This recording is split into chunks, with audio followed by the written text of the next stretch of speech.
ಅನೇಕ ಹಿರಿಯ ಮುಖಂಡರು ಮಾತಾಡ್ತಾ ಇದ್ದಾರೆ.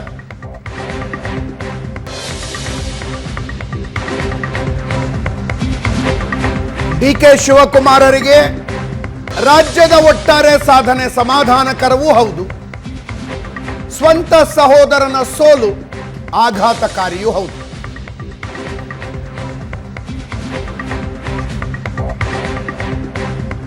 ಸಿದ್ದರಾಮಯ್ಯನವರಿಗೆ ರಾಜ್ಯದ ಫಲಿತಾಂಶ ಸಮಾಧಾನಕರ ಹೌದು, ಆದರೆ ಮೈಸೂರಿನಲ್ಲಿ ಗೆದ್ದಿದ್ರೆ, ತವರು ಜಿಲ್ಲೆಯಲ್ಲಿ ಗೆದ್ದಿದ್ರೆ ಇನ್ನಷ್ಟು ಸಂತೋಷ ಪಡೋದಕ್ಕೆ ಕಾರಣ ಆಗ್ತದೆ.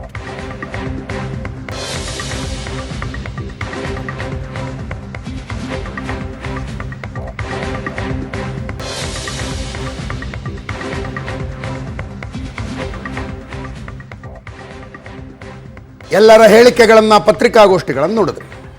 ರಮೇಶ್ ಬಾಬು ಅವರೇ, ರಾಹುಲ್ ಗಾಂಧಿ ಅವರು ಮಾತಾಡೋದು ನೋಡಿದ್ರಿ, ಏನು ಬಹುಮತ ಬಂದಿದೆ ಅನ್ನೋ ಥರ ಮಾತಾಡಿದ್ರಪ್ಪ. 98 ಸರ್. ಈಗ ನಿನ್ನೆ ಎಕ್ಸಿಟ್ ಪೋಲ್ ಮೇಲೆ ತಾವೇ ಇಲ್ಲಿ ಒಂದು ಡಿಬೇಟ್ ಮಾಡ್ತಿದ್ದೀವಿ ನೋಡಿದ್ರೆ, ನೀವು ಪ್ರಶಾಂತ್ ನಾಥ್ ಅವರು, ರವೀಂದ್ರ ರೇಷ್ಮೆ ಅವರು, ರಾಹುಲ್ ಗಾಂಧಿ ಒಂದು ಕಡೆ ಇಲ್ಲಿ ನಿನ್ನೆವರೆಗೂ ನಿಮ್ಮ ಅಭಿಪ್ರಾಯ ಏನಿತ್ತು ರಾಹುಲ್ ಗಾಂಧಿ?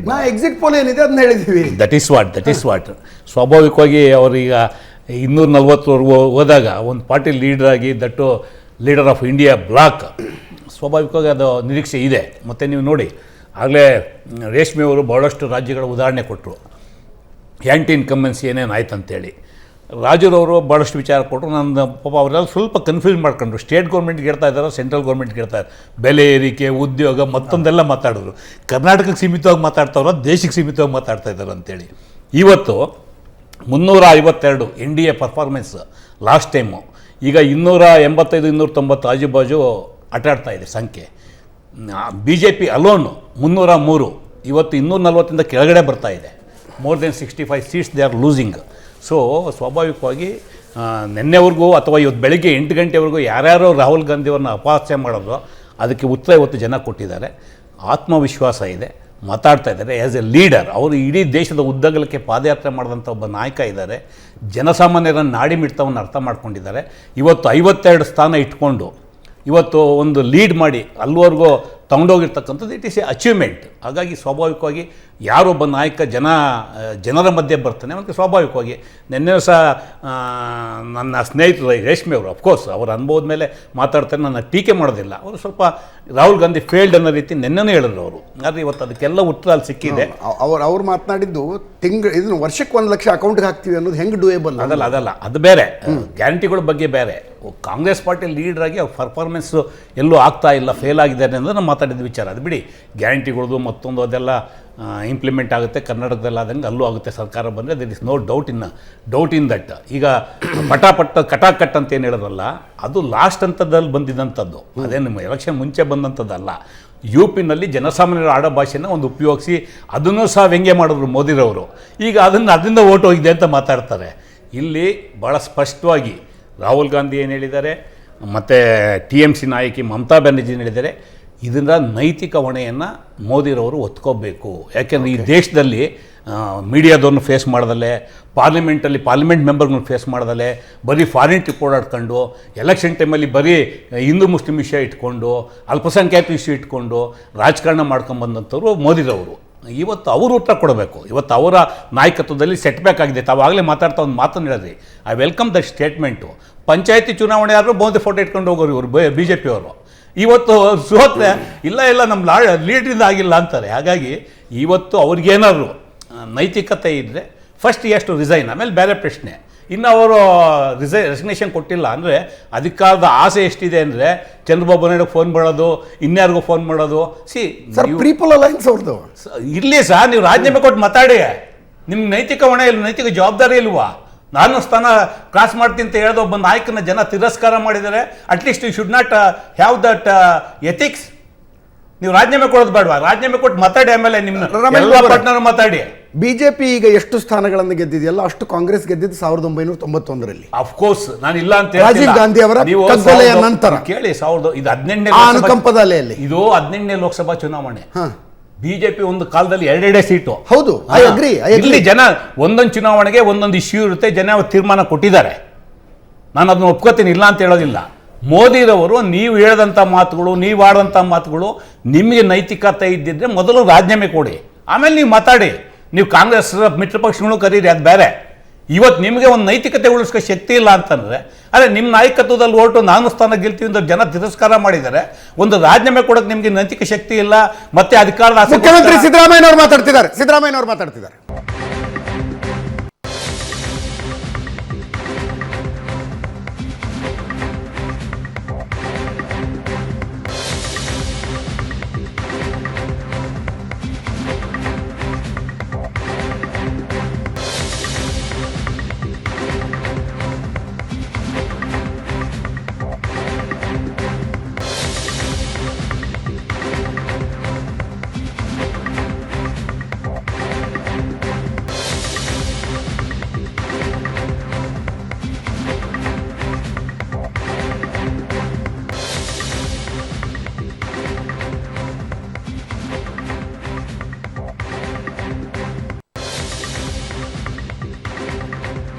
ನಂತರ ಮುಖ್ಯಮಂತ್ರಿ ಸಿದ್ದರಾಮಯ್ಯ ಪತ್ರಿಕಾಗೋಷ್ಠಿ.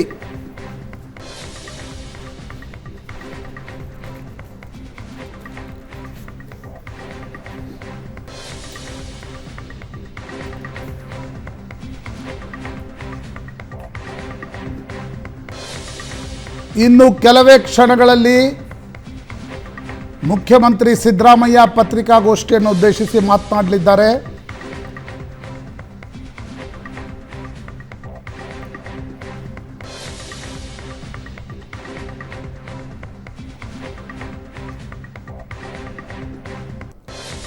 ಬಿಜೆಪಿ 239, ಕಾಂಗ್ರೆಸ್ 99.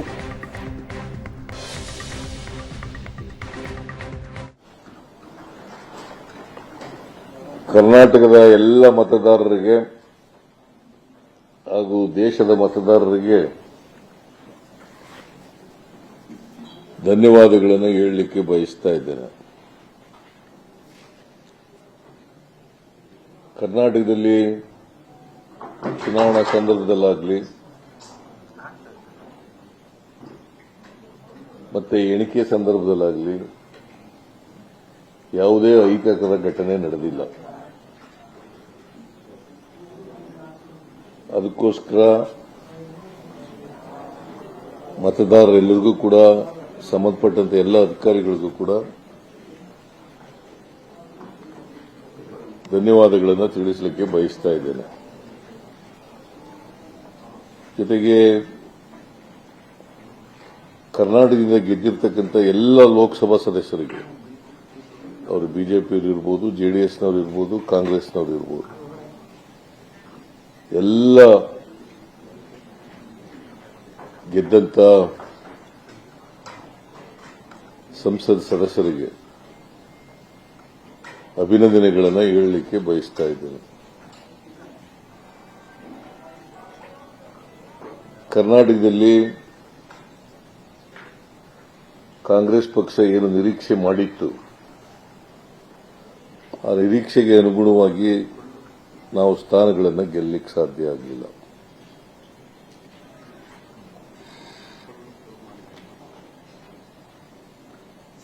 ನಾವು ಸುಮಾರು 15ರಿಂದ 20 ಸ್ಥಾನಗಳನ್ನು ಗೆಲ್ತೀವಿ ಅಂತ ಲೆಕ್ಕಾಚಾರ ಹಾಕಿದ್ದು.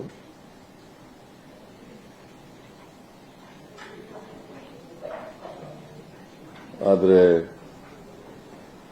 ನಮ್ಮ ಲೆಕ್ಕಾಚಾರದಂತೆ, ನಮ್ಮ ಅನಿಸಿಕೆಯಂತೆ, ನಮ್ಮ ಕ್ಯಾಲ್ಕುಲೇಷನ್ ಅಂತೆ ಆಗಲಿಲ್ಲ.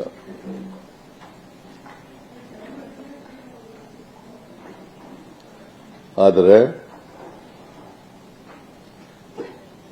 2019ರಲ್ಲಿ 1 ಸ್ಥಾನವನ್ನು ಗೆದ್ದಿದ್ದು. ಈ ಸಾರಿ 9 ಸ್ಥಾನಗಳನ್ನು ಗೆದ್ದಿದ್ದೀವಿ.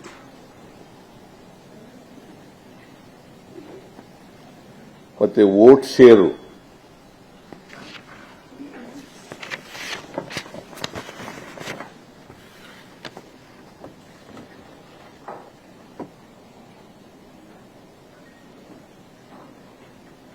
ಈ ಸಾರಿ ನಮಗೆ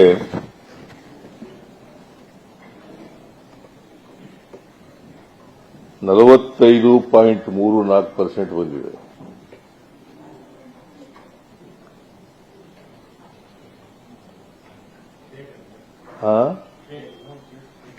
ಈ ವರ್ಷ ಸ್ಟೇಟಿಗೆ ಸೀಮಿತವಾಗಿ ಹೇಳ್ತಾ ಇದ್ದೀನಿ ನಾನು. 45.34. ಬಿಜೆಪಿಗೆ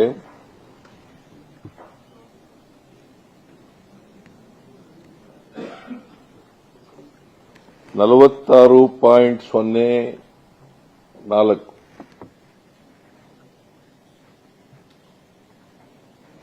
ಅಂದರೆ difference is less than 1%.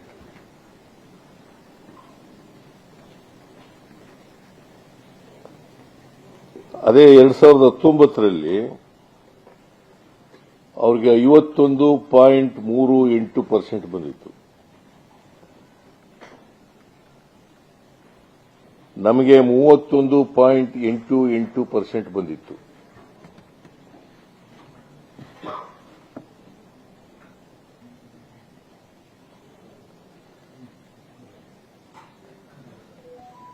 So ನಾನು 2019ಕ್ಕಿಂತ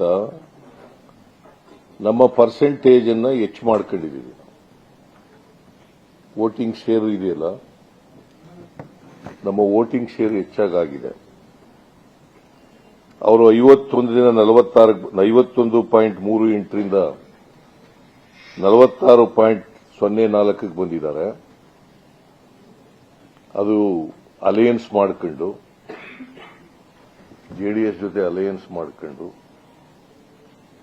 ಬಿಜೆಪಿ 46.04, ನಾವು 45.34, ಜೆಡಿಎಸ್ 5.72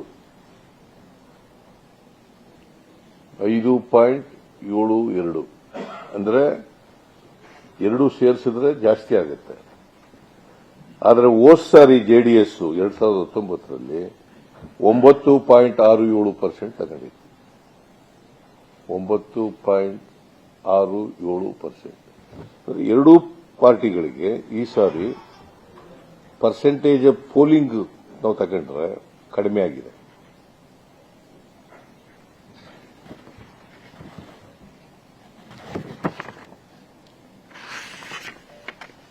ನಾನು ಯಾಕೆ ಹೇಳ್ತಾ ಇದ್ದೀನಿ ಅಂದ್ರೆ, popular votes of BJP and JDS has been reduced when compared to 2019 election, Lok Sabha election.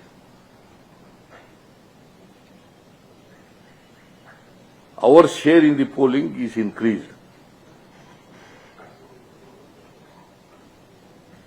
That is my intention.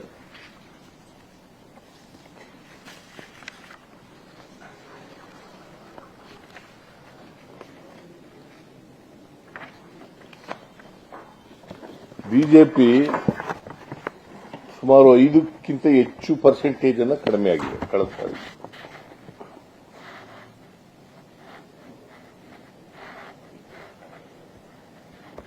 ನನಗಂತೇಳಿ ಬಹಳ ಹಿಗ್ಬಿಟ್ಟಿದ್ದೀನಿ ಅಂತಲ್ಲ, ಬಹಳ ಹಿಗ್ಗೋಗ್ಬಿಟ್ಟಿದ್ದೀನಿ ಅಂತಲ್ಲ. ನಾವು ನಮ್ಮ ನಿರೀಕ್ಷೆ ತಕ್ಕಂತೆ ಸ್ಥಾನಗಳನ್ನು ಗೆಲ್ಲಲಿಕ್ಕಾಗಿಲ್ಲ.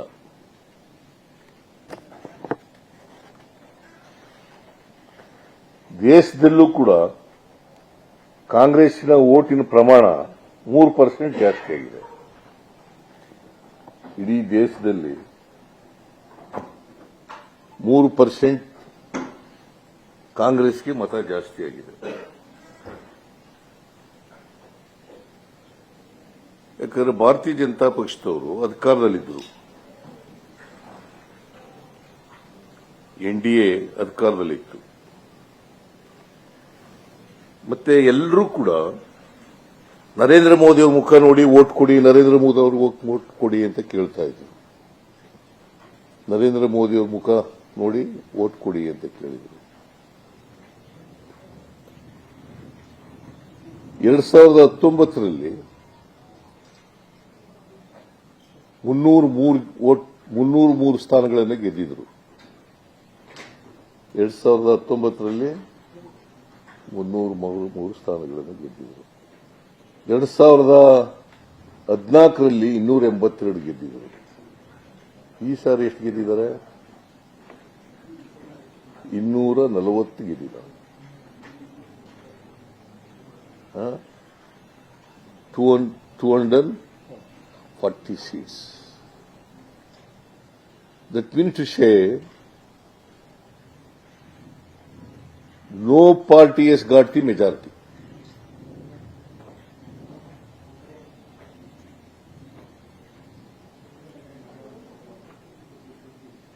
No party has got the majority. 240 ಅಂತ 272 ಬರಬೇಕು ಮೆಜಾರಿಟಿಗೆ. 272 ಬಂದ್ರೆ ಮಾತ್ರ majority. BJP may be A single largest party, but it has not got the simple majority.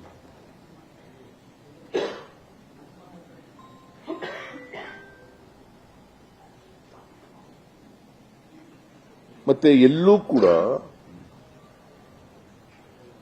Narendra ಮೋದಿಯವರ ಅಲೆ ಇರಲಿಲ್ಲ. ದಟ್ ಮೀನ್ಸ್ ಟು ಸೇ ಅವರ ಜನಪ್ರಿಯತೆ ಕುಗ್ಗಿದೆ. ರಿಸಲ್ಟ್ ಅನ್ನು ನೋಡಿದಾಗ ಬಹಳ ಸ್ಪಷ್ಟವಾಗಿ ಅವರ ಜನಪ್ರಿಯತೆ ಕುಗ್ಗಿದೆ ಅಂತಕ್ಕಂಥದ್ದು ಬಹಳ ಸ್ಪಷ್ಟವಾಗಿ ಮೇಲ್ನೋಟಕ್ಕೆ ಗೋಚರಿಸುತ್ತದೆ.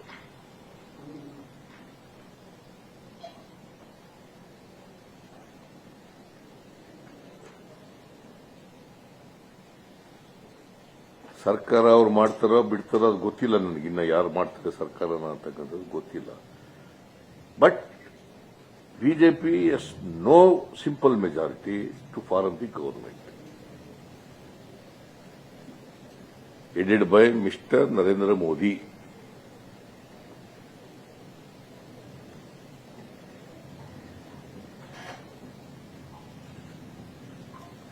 ನರೇಂದ್ರ ಮೋದಿಯವರು ಕೊನೆಗೆ ಇದು ಗೊತ್ತಾಗಿ ನಾನು ಹೇಳ್ತಾ ಇದ್ದೆ,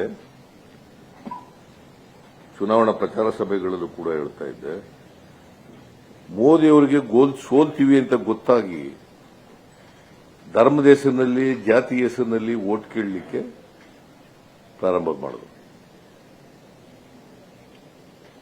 ಆಮೇಲೆ ನೇರವಾಗಿ ಮುಸಲ್ಮಾನರನ್ನ ಅಟ್ಯಾಕ್ ಮಾಡಲಿಕ್ಕೆ ಪ್ರಾರಂಭ ಮಾಡಿದ್ರು. ಕರ್ನಾಟಕದಲ್ಲಿ ಮುಸಲ್ಮಾನರು ಹಿಂದುಳಿದ ಜಾತಿಯವರಿಗೆ ಹಿಂದುಳಿದ ವರ್ಗದವರಿಗೆ ಕೊಟ್ಟಿರ್ತಕ್ಕಂಥ ಮೀಸಲಾತಿಯನ್ನ ಕಿತ್ತು ಮುಸಲ್ಮಾನರು ಕೊಟ್ಬಿಡ್ತಾರೆ ಅಂತೇಳಿ ಎಲ್ಲ ಪ್ರಚಾರ ಮಾಡಿದ್ರು.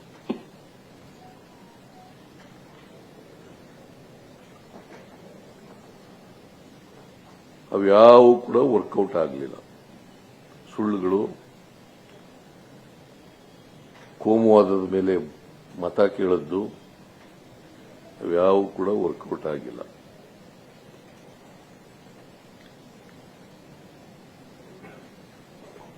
ಇಂಡಿಯಾ ಗ್ರೂಪ್ಸ್ಗೆ ಸುಮಾರು 134-135 ವೋಟ್ಗಳು ಸ್ಥಾನಗಳು ಜಾಸ್ತಿ ಆಗಿದೆ.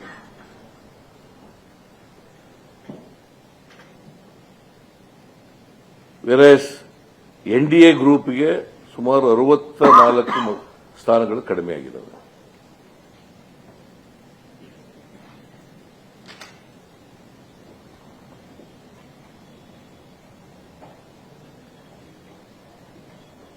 It's a defeat of the BJP at the national level, not here.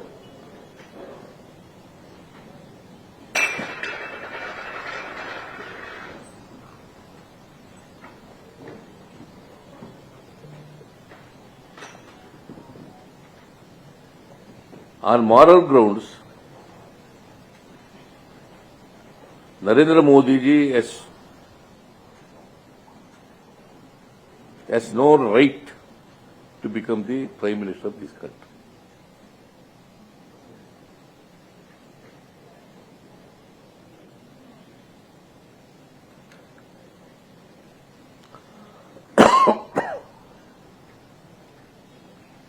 ಅವರು ಎಲ್ಲ ರೀತಿ ಚೀಫ್ ಮಿನಿಸ್ಟರ್ಗಳನ್ನ ಮುಖ್ಯಮಂತ್ರಿಗಳನ್ನ ಜೈಲಿಗೆ ಕಳಿಸಿದ್ರು, ಇಡಿ ಉಪಯೋಗಿಸಿದ್ರು, ಇನ್ಕಮ್ ಟ್ಯಾಕ್ಸ್ ಡಿಪಾರ್ಟ್ಮೆಂಟ್ ಉಪಯೋಗಿಸಿದ್ರು, ಸಿಬಿಐ ಉಪಯೋಗಿಸಿದ್ರು, ಏನೆಲ್ಲ ಮಾಡಿದ್ರು, ಮಾಡಬಾರ್ದು ಅದೆಲ್ಲ ಎದುರಿಸಿದ್ರು, ಬೆದರಿಸಿದ್ರು, ಜೈಲಿಗೆ ಕಳಿಸ್ತಕ್ಕಂಥ ಕೆಲಸ ಮಾಡಿದ್ರು. ಕೋಮುವಾದದ ಮೇಲೆ, ಧರ್ಮದ ಆಧಾರದ ಮೇಲೆ ವೋಟ್ ಕೇಳಲಿಕ್ಕೆ ಪ್ರಾರಂಭ ಮಾಡಿದ್ರು,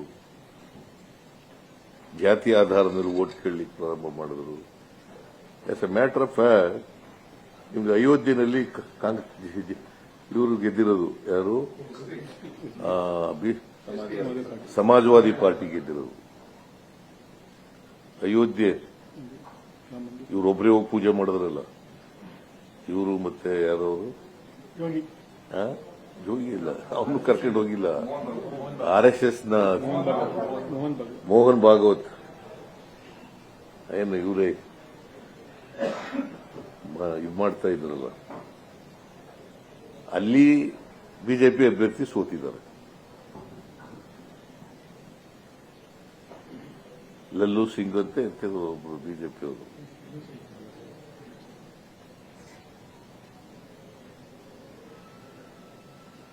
ಸೊ ಒಟ್ಟಾರೆಯಾಗಿ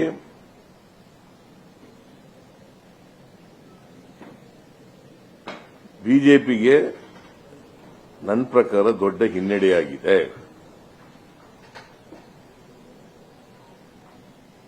ರಾಹುಲ್ ಗಾಂಧಿಯವರ ನಾಯಕತ್ವಕ್ಕೆ ಬೆಂಬಲ ಸಿಕ್ಕಿದೆ.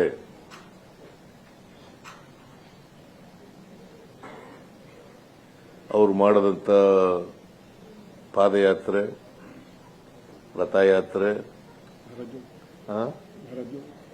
ಅದೇ ಭಾರತ್ ಜೋಡೋ ಯಾತ್ರೆ, ಇನ್ನೊಂದು ಮಣಿಪುರದಿಂದ ಇದಕ್ಕೆ ಮಾಡಿದ್ರಲ್ಲ ಮುಂಬೈಗೆ, ಅದು ಇನ್ನೊಂದು ಕನ್ಯಾಕುಮಾರಿಯಿಂದ ಕಾಶ್ಮೀರದವರೆಗೂ ಮಾಡೋದದ್ದು.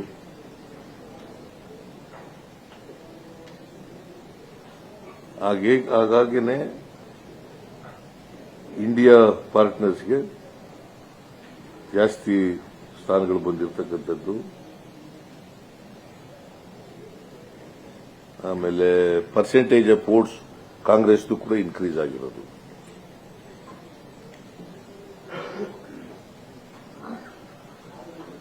ನಾನು ರಾಜೀವ್ ಗಾಂಧಿ ಅವರಿಗೆ, ರಾಹುಲ್ ಗಾಂಧಿ ಅವರಿಗೆ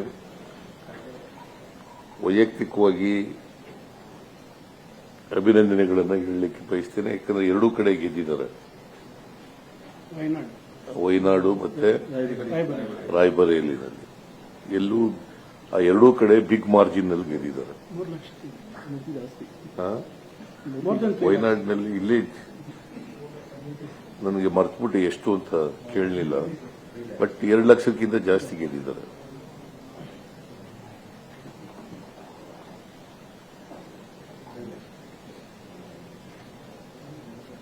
ಅದರಿಂದ ಮತದಾರರು, ಯಾಕಂದ್ರೆ ರಾಹುಲ್ ಗಾಂಧಿ ಅವರು ಬಹಳ ಸ್ಪಷ್ಟವಾಗಿ ಪ್ರಜಾಪ್ರಭುತ್ವ ಉಳಿಸಿ, ಸಂವಿಧಾನ ಉಳಿಸಿ ಅಂತೇಳಿ ಜನರ ಮುಂದೆ ಮನವಿ ಮಾಡ್ತಾ ಇದ್ರು. ಅವರ ಭಾಷಣದಲ್ಲೆಲ್ಲ ಕೂಡ ಸಂವಿಧಾನ ಹಿಡ್ಕೊಂಡೇ ಭಾಷಣ ಮಾಡ್ತಿದ್ರು. ಸಂವಿಧಾನದ ಕಾಪಿ ಹಿಡ್ಕೊಂಡೇ ಭಾಷಣ ಮಾಡ್ತಾ ಇದ್ರು. ಸಂವಿಧಾನ ಉಳಿಸಿ, ಪ್ರಜಾಪ್ರಭುತ್ವ ಉಳಿಸಿ, ದೇಶದಲ್ಲಿ ಸಂವಿಧಾನ ಸಾಮರಸ್ಯ ಕಾಪಾಡಿ ಅಂತೆಲ್ಲ ಹೇಳ್ತಾ ಇದ್ರು. ಸೊ ಸೆಕ್ಯುಲರಿಸಂ ಮೇಲೆ ವೋಟ್ ಕೇಳ್ತಾ ಇದ್ರು ಜನ. ಈ ದೇಶದ ಜನ ಪ್ರಜಾಪ್ರಭುತ್ವ ಉಳಿಸಲಿಕ್ಕೆ, ಸಂವಿಧಾನ ಉಳಿಸಲಿಕ್ಕೆ ಮತದಾನವನ್ನು ಮಾಡಿದ್ದಾರೆ.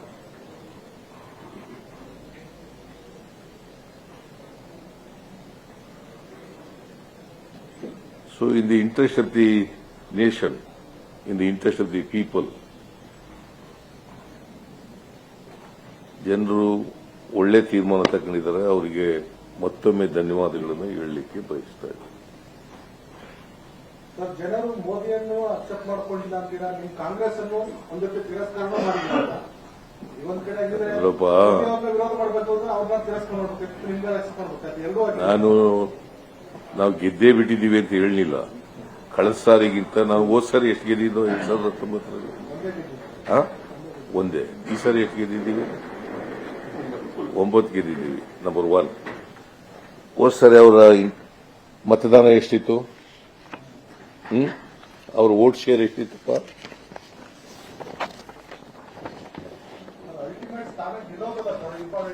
ಗೆಲ್ಲೋದು ಇಂಪಾರ್ಟೆಂಟ್ ಅಲ್ಲ, vote share is also important.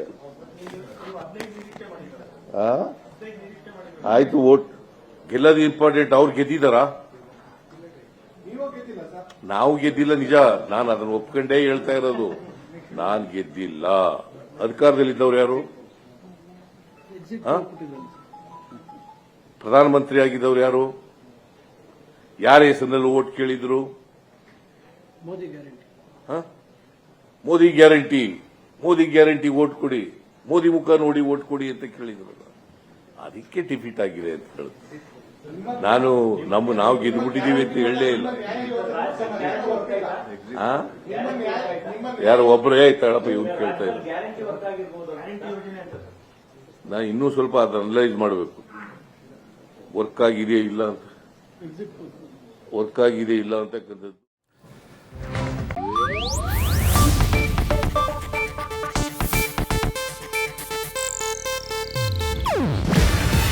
ಇದು ಏಷ್ಯಾನೆಟ್ ನ್ಯೂಸ್ ನೆಟ್ವರ್ಕ್ ಪ್ರಸ್ತುತಿ. ನೀವು ನೋಡ್ತಿದ್ದೀರಾ ಏಷ್ಯಾನೆಟ್ ಸುವರ್ಣ ನ್ಯೂಸ್.